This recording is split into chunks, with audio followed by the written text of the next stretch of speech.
Hoje, passeando pela zona comercial da cidade e revirando as coisas no antiquário de um amigo, que já estava de saco cheio porque eu sempre escarafuncho a loja inteira dele e quase nunca compro nada, encontrei um daqueles objetos que usavam para reproduzir músicas muito antigamente. É um disco de plástico todo preto, protegido por um estojo metálico também preto. Não tem nada escrito na caixa ou no disco.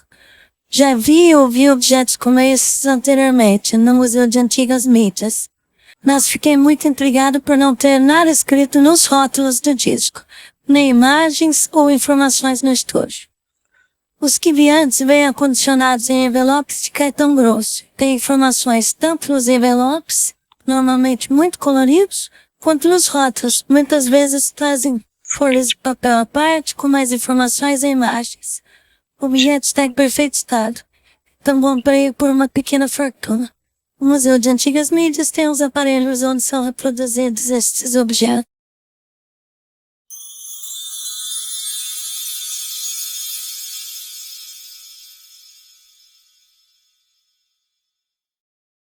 Levei o objeto ao Museu de Antigas Mídias. A música ou músicas ainda não identifiquei se é apenas uma música ou várias que se semelham. Que sai dele é muito exótica. Percebi que tem influência dos povos antigos, principalmente nas vozes que executam a percussão.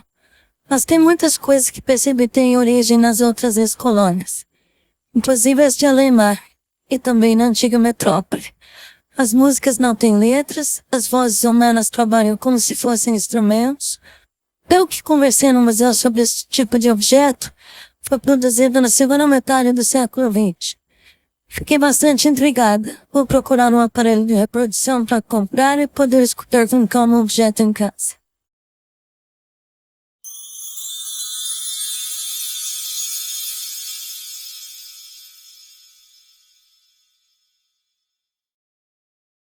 Procurei em vários antiquários algum aparelho para comprar e poder reproduzir a música do objeto.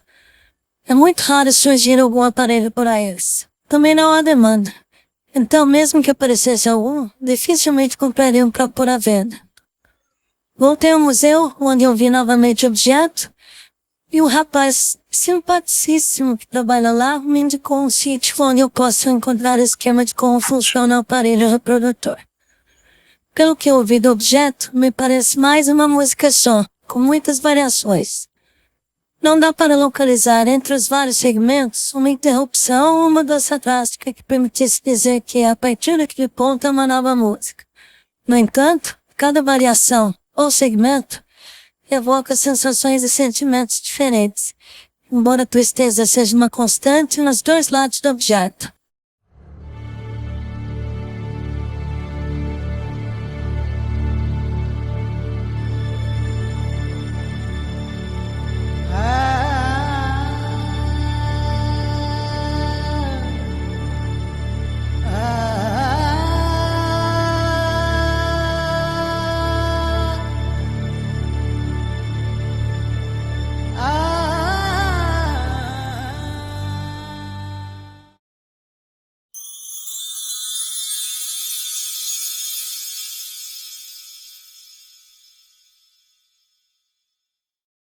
Localizei o sítio que a rapaz me indicou.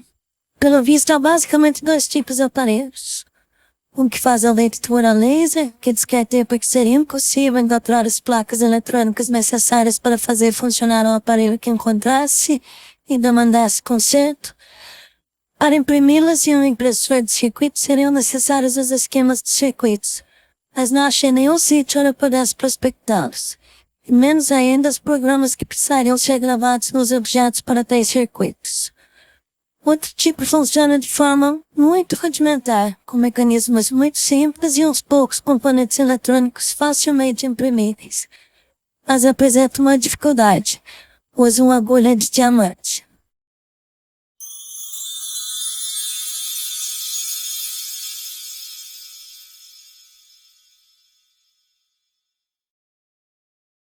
Já na periferia da zona comercial, de vestir com minhas roupas mais velhas e simples para andar por aquelas bandas, achei um aparelho que está em estado lastimável, faltando umas peças, segundo me disse o rapaz do museu onde levei o aparelho para que ele desse uma olhada.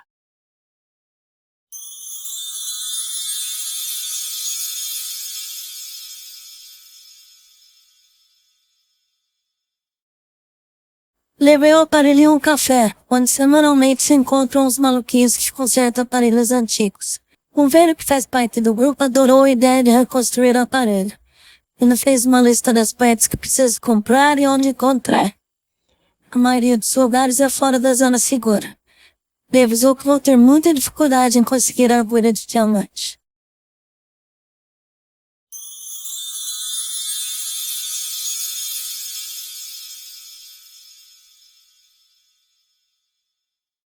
Quando se vive na zona segura, é fácil esquecer como vive a maioria da população. Passado o último posto de controle, é tudo uma zona perigosa. O trem subterrâneo só vai até o último posto de controle, pois dele há uns coletivos R500 e uns G-Rickshaws elétricos. Morrendo de medo, peguei o G-Rickshaw. Por todos os lados o que se vê são construções antigas depauperadas e amalgamadas com casebres precários. Muita gente malambenta e desnutrida. Crianças ramelentas, alguns tipos perigosos que nos olham de forma ameaçadora, e lixo, muito lixo. Percebe-se que a grande maioria daquela gente tem componentes genéticos muito fortes do povo antigo e do povo que foi escravo. Diferentemente da gente que habita a zona segura. São muito arredios e estranhos, e é difícil entender o que falam. Fui direto aos 3 comércios que o velho me indicou. Possuem eram bem próximos entre si. E comprei tudo que estava na lista. Fiz questão de mostrar o que carregava pouco dinheiro quando paguei pelas peças. Não aceito cartões, o velho já havia me avisado. A tal agulha é impossível achar, segundo me disseram lá. Soltei um suspiro enorme quando passei de volta pelo posto de controle.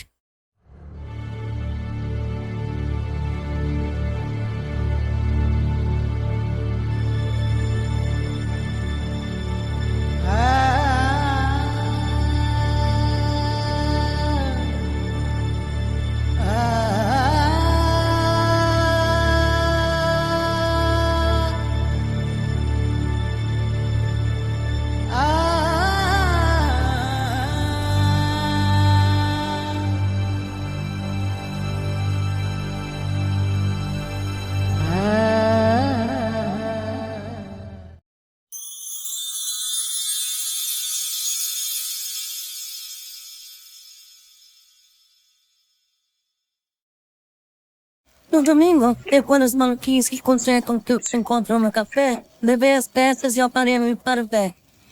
Ficamos um tempão conversando. Ele é engraçado, fazia tempo que não ria tanto.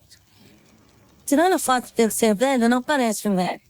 É cheio de sonhos e vontades. Tem muitos planos ainda. Depois que fui embora, um pensamento me doeu como se fosse uma faca gelada entrando no estômago. Pensei se ele não sabia que não vai viver para concretizar nem o 10º de seus planos. Me envergonhei por ter pensado isso. Ainda tem o problema da agulha.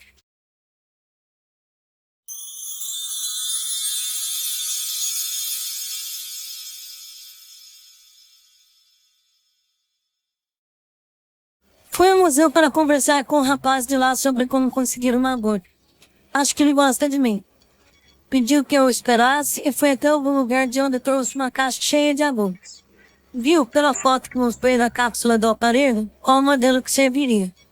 Me emprestou uma e me fez jurar que eu devolverei porque, embora o museu pouco precise de agulhas, elas estão contabilizadas no estoque e causaria o maior problema se, quando fizer o próximo inventário, ela não estivesse lá. Ele é muito tímido, mas pediu que eu volte mais ao museu para me mostrar uns outros objetos que eu gostaria de ouvir. Definitivamente, ele tem uma queda por mim.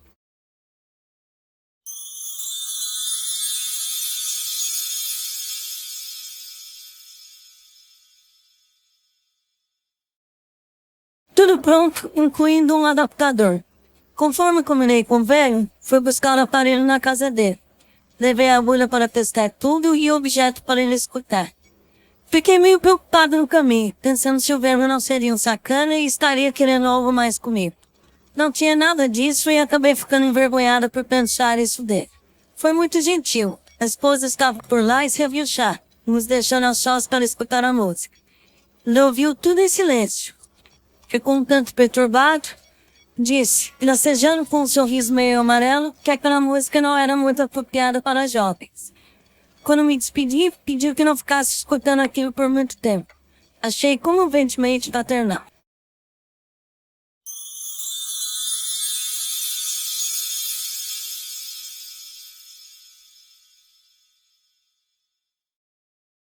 Digitalizei a música do objeto e ficou uma porcaria. A conexão do aparelho com o sistema de som do apartamento foi ridiculamente fácil, graças a um adaptador pré-amplificado que o velho me deu. Pluguei e liguei, mas meu plano de digitalizar a música para escutar os segmentos parando e voltando foi por água abaixo. Não entendi o que aconteceu. Tentei várias configurações para o transporte e todas ficaram horríveis. Fica faltando alguma coisa no som. Os timbres aparentemente estão todos lá, mas não fica igual ao que eu uso reproduzindo diretamente do objeto. É como se faltasse alma.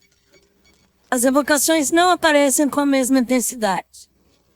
O que uso de uma gravação digitalizada é uma cópia pálida do que eu uso do objeto.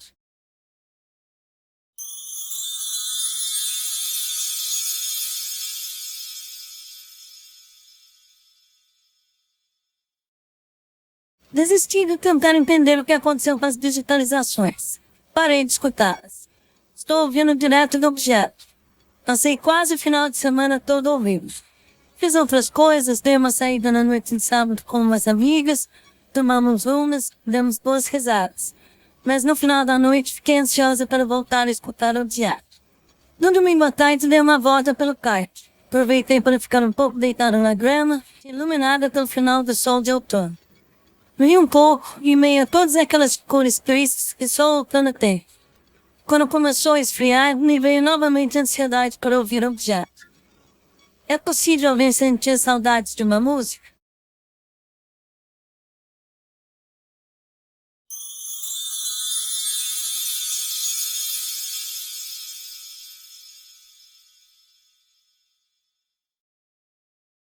Passei uma semana estudando o ritmo depois que percebi que havia uma diferença muito grande na estrutura dos compassos para todas as músicas que já ouvi até hoje. O ritmo apresenta duas variações frequentes. O acento rítmico migra a cada texto de música em múltiplos de 3. E o tamanho dos compassos muda a cada metade da música em múltiplos de 4. Com isso, descobri qual lado devo ouvir primeiro, já que o final do primeiro lado apresenta o mesmo ritmo que o início do segundo. Fiz uma pequena marca no centro, do lado pelo qual o disco começa, em um lugar onde já acabou a faixa musical, de modo que não interfere em nada na reprodução. Cronometrei as músicas e descobri que todos os 6 segmentos que apresentam variação da tônica têm exatamente a mesma duração de tempo. Também é assim com os 4 segmentos que apresentam variação no compasso. O primeiro lado do objeto acelera e o segundo desacelera. Na segunda semana estudei a melodia. É hipnoticamente monótona. Mas esse em escalas menores, em que a tônica migra para a quinta, consecutivamente, até voltar à tônica inicial. A coisa complicou quando estudei a harmonia e percebi que se conecta de uma forma tão intrínseca ao arranjo que seria impossível que houvesse sido construído separadamente. O encaixe das várias vozes, instrumentais e humanas, cria um emaranhado tão perfeito e ocupa de forma tão completa os aspectos sonoros que seria impossível não serem concebidas simultaneamente. Quando uma voz sai, quase que imperceptivelmente, outra voz abre seu lugar. E as vozes saem e entram todas as vezes que a tônica da escala muda, menos as vozes humanas. Estas entram e saem, sem que instrumentos cedam ou tomem o lugar. As vozes humanas criam um relevo sobre toda a textura construída por outros instrumentos. Na música do primeiro lado, as vozes humanas entram sempre que a escala está em Lá bemol menor, e na do segundo lado, entram sempre em Fá menor. Com isto, senti que as músicas, mais que direcionar, criam seus afetos.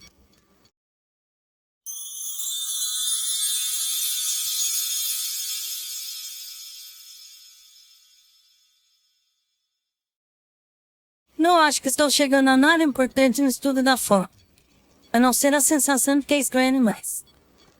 Contudo, o tempo dedicado a esse estudo me fez ouvir muitas e muitas vezes o objeto, deixando-me profundamente envolvida com a música que lá está.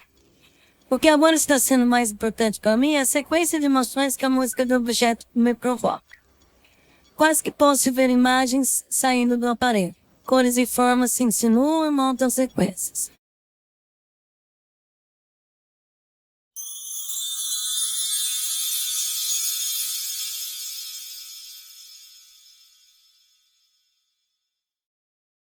Saí com o pessoal ontem à noite. Num determinado momento em diante, me isolei. Aquela cena com as pessoas rindo de coisas idiotas me deu uma sensação de completo despertencimento. Como se eu estivesse vendo todos por uma luneta invertida. Lembrei-me de um pensamento que já fazia tempo que não tinha. O de estar na vida como o personagem de um daqueles filmes apocalípticos. Sozinha, com um aparelho de rádio, tentando encontrar resposta em alguma frequência. Uma voz inteligente que se emociona do outro lado. Algo que não seja só chiado e ruídos. Não a resposta na rádio.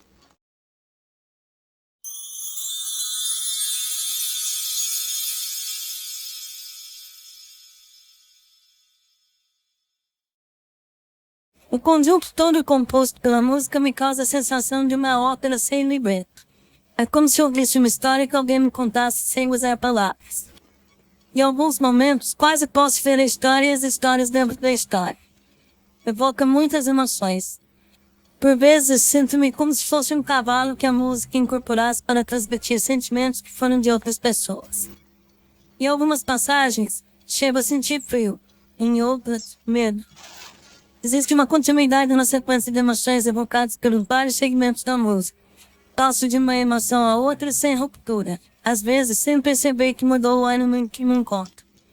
A música me puxa para alguma coisa que não sei o que é.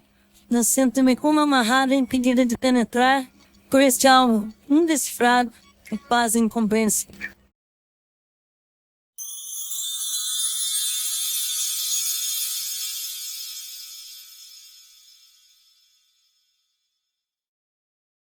Chamei Lynette, dizendo que tem um projeto novo. Ela veio imediatamente.